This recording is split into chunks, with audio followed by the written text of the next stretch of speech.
السلام علیکم ناظرین، عید میلاد النبی کے تعلق سے حضرت علامہ و مولانا مفتی رفیع الدین صاحب قبلہ خطیب و امام سنی مدینہ مسجد واسکو گوا نے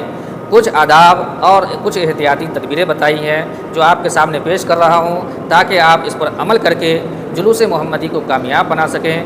اور ساتھ ہی دوسروں کو بھی اس کی ترغیب دے سکیں۔ نمبر 1، جلوس محمدی میں شریک ہونے سے پہلے غسل کریں، پاک صاف اور صاف ستھرے کپڑے پہنیں، سر پہ ٹوپی یا امامہ شریف لگائیں اور ساتھ ہی بہترین خوشبو کا استعمال کریں۔ نمبر 2، جلوس محمدی میں میوزک والی نعت شریف بجانے سے مکمل پرہیز کریں، صرف وہی نعت شریف بجائیں جس میں میوزک نہ ہو۔ نمبر 3، جلوس محمدی میں پورے راستے درود شریف، نعت شریف یا صلاۃ و سلام کا ورد کریں، بے جا دنیاوی باتیں، ہنسی مذاق کرنے سے پرہیز کریں۔ نمبر 4، کود پھاند کر نعرہ نہ لگائیں جس سے جلوس محمدی کی بے ادبی ہو، اور بے جا شور نہ مچائیں، چیخنے چلانے سے بچیں، کیونکہ اس سے جہاں جلوس محمدی کی بے ادبی ہوتی ہے وہیں پوری مسلم قوم کی بدنامی بھی ہوتی ہے۔ نمبر 5، مائک کے پاس علماء کرام یا مسجد کے امام یا حفاظ کرام یا محلے کے کوئی ذمہ دار شخص موجود رہیں، وہی مائک پہ نعرہ لگائیں۔ ناظرین، ویسے تو میرا اپنا ذاتی خیال ہے کہ جلوس محمدی میں مائک پر بالکل پابندی لگا دینی چاہیے، لیکن اگر مائک کا استعمال کیا جائے تو خاص طور سے نوجوانوں کو مائک سے دور رکھا جائے۔ آج جلوس محمدی کی بدنامی صرف اور صرف کچھ نوجوانوں کی وجہ سے ہوتی ہے، اور خاص طور سے ان نوجوانوں کی وجہ سے جن کے استعمال میں مائک دے دیا جاتا ہے۔ پھر مائک پہ وہ ایسی حرکتیں کرتے ہیں، اس طرح بیہودہ طریقے سے نعرہ لگاتے ہیں کہ انسانیت شرمسار ہو جائے۔ جہاں غیروں کو انگلیاں اٹھانے کا موقع مل جاتا ہے وہاں اپنے بھی کہنے پر مجبور ہو جاتے ہیں۔ کیا یہی ہے عاشق رسول جو عید میلاد النبی کے جلوس کا ادب نہیں کرتے؟ تو خاص طور سے اس بات کا خیال رکھا جائے کہ مائک کا استعمال نہ کیا جائے، اور اگر مائک کا استعمال ہو تو خصوصاً ایسے نوجوانوں کو جو چیختے چلاتے ہوں، بے ادبانہ طریقے سے نعرہ لگاتے ہوں، ایسے لوگوں کو دور رکھا جائے۔ جو نوجوان با ادب ہو، سنجیدہ مزاج ہو، ایسے نوجوان کو مائک کے قریب رکھا جائے، یا پھر علماء کرام کو مائک استعمال کرنے کی ذمہ داری دی جائے۔ نمبر 6، محلے کے کچھ ایسے لوگوں کو ذمہ داری دی جائے تاکہ وہ جلوس محمدی کا خاص خیال رکھیں، نگرانی کریں، تاکہ کوئی ایسی بات نہ ہونے پائے جس سے کہ جلوس محمدی کی بدنامی ہو۔ نمبر 7، اجنبی لوگوں پر خاص خیال رکھا جائے تاکہ کوئی اجنبی بھیس بدل کر جلوس محمدی میں شامل نہ ہو جائے، اور پھر کوئی ایسی حرکت کر جائے جس سے کہ عید میلاد النبی کی بدنامی ہو، تو ایسے اجنبی لوگوں پر خاص طور سے زمانے کے حالات کو دیکھتے ہوئے خیال رکھا جائے۔ نمبر 8، جلوس محمدی میں چلتے وقت اپنی نگاہیں یا تو سامنے رکھیں یا نیچے رکھیں، کسی کے گھر، کسی کی کھڑکی وغیرہ، چھت وغیرہ پہ نظریں نہ دوڑائیں۔ ویسے یہ حکم تو مسلمانوں کے لیے ہر وقت ہے، جب بھی راستے پر چلیں اپنی نگاہیں نیچی رکھیں، لیکن عید میلاد النبی کے جلوس میں جب جائیں تو اس کا خاص طور سے خیال رکھیں۔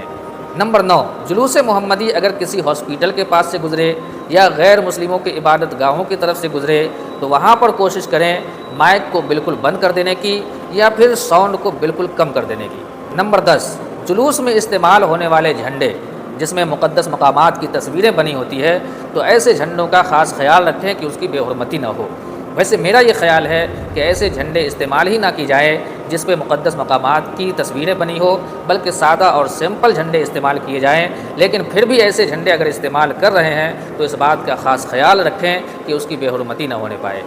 نمبر 11، یہ ذمہ داروں کے لیے ہے کہ جلوس محمدی سے پہلے نعروں کا انتخاب کریں، کون سا نعرہ لگانا ہے، کون سا نعرہ نہیں لگانا ہے، اور پھر اس کی اچھی طرح سے مشق کریں تاکہ جلوس محمدی کے درمیان نعرہ لگاتے وقت کوئی دشواری پیش نہ آئے،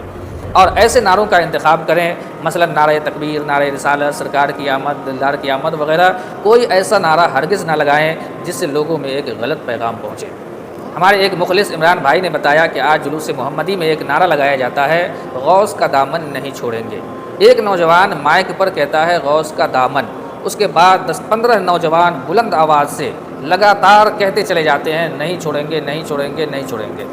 اب ان 10-15 نوجوان کی آواز کے بیچ اس پہلے نوجوان نے جو نعرہ لگایا تھا غوث کا دامن، وہ پوری طرح سے دب جاتا ہے اور صرف ایک ہی آواز گردش کرتی ہے، نہیں چھوڑیں گے، نہیں چھوڑیں گے، نہیں چھوڑیں گے۔ اور جب یہ جملہ نہیں چھوڑیں گے بار بار دہرایا جاتا ہے تو غیروں میں ایک غلط پیغام جاتا ہے، نہیں چھوڑیں گے سے مطلب اس کا کچھ اور لے لیا جاتا ہے۔ تو اس لیے ایسے نعرے سے پرہیز کیا جائے جس سے لوگوں میں غلط پیغام جاتا ہو۔ اور آخری بات میں اپنے نوجوانوں سے کہہ دوں کہ یاد رکھیں عید میلاد النبی کے جلوس میں شریک ہونا یہ ایک مستحب عمل ہے۔ اگر آپ شریک ہوتے ہیں تو یقیناً آپ ثواب کے مستحق ہیں، نہیں شریک ہوتے ہیں آپ سے کوئی پرشش نہیں ہے، آپ پر کوئی گناہ نہیں ہے، لیکن نماز قضا کرنا یہ حرام ہے، بد نگاہی کرنا یہ حرام ہے، فضول خرچی کرنا یہ حرام ہے، اللہ کی نعمتوں کی بے ادبی کرنا یہ حرام ہے، آپ کے عمل سے کسی کو تکلیف پہنچے یہ حرام ہے۔ اور بڑے ہی افسوس کے ساتھ مجھے یہ کہنا پڑ رہا ہے کہ بعض جگہوں میں، ساری جگہوں میں نہیں بلکہ بعض جگہوں پر عید میلاد النبی کے جلوس میں یہ سارے کام جو مذہب اسلام میں حرام ہیں یہ سب ہمارے نوجوان آج کل کر رہے ہیں۔ ایسے نوجوان جو 5 وقتہ نمازی ہیں لیکن جلوس محمدی میں جب شریک ہوتے ہیں تو وہ بھی نماز قضا کر بیٹھتے ہیں۔ تو ایسے نوجوانوں سے میں گزارش کروں گا کہ ہر ممکن کوشش کریں عید میلاد النبی کے جلوس میں کوئی بھی حرام عمل نہ ہونے پائے، اور اگر آپ کو اپنے آپ پر بھروسہ نہیں ہے، آپ اپنے آپ کو حرام عمل سے نہیں روک سکتے، تو پھر میرا یہی مشورہ ہے کہ آپ عید میلاد النبی کے جلوس میں شریک ہی نہ ہوں، کیونکہ آپ مستحب عمل کے لیے حرام کام کریں یہ نہ ہی اللہ رب العزت پسند فرمائے گا اور نہ ہی اللہ کے محبوب پسند فرمائیں گے۔ تو اس لیے ہر ممکن کوشش کریں جلوس محمدی میں حرام کاموں سے بچنے کی، اور صرف وہی کام کریں جو جائز ہو، درست ہو، خصوصاً کھانے پینے کی چیزیں جو جلوس محمدی میں تقسیم کی جاتی ہے اس کی بے ادبی نہ ہو، وہ زمین پہ گرنے نہ پائے، ان چیزوں کا خاص خیال رکھیں۔ اللہ تبارک و تعالی ہم سب کو عید میلاد النبی کے جلوس میں اچھے انداز میں، اچھے طریقے سے شریعت کے دائرے میں رہتے ہوئے جانے کی توفیق عطا فرمائے۔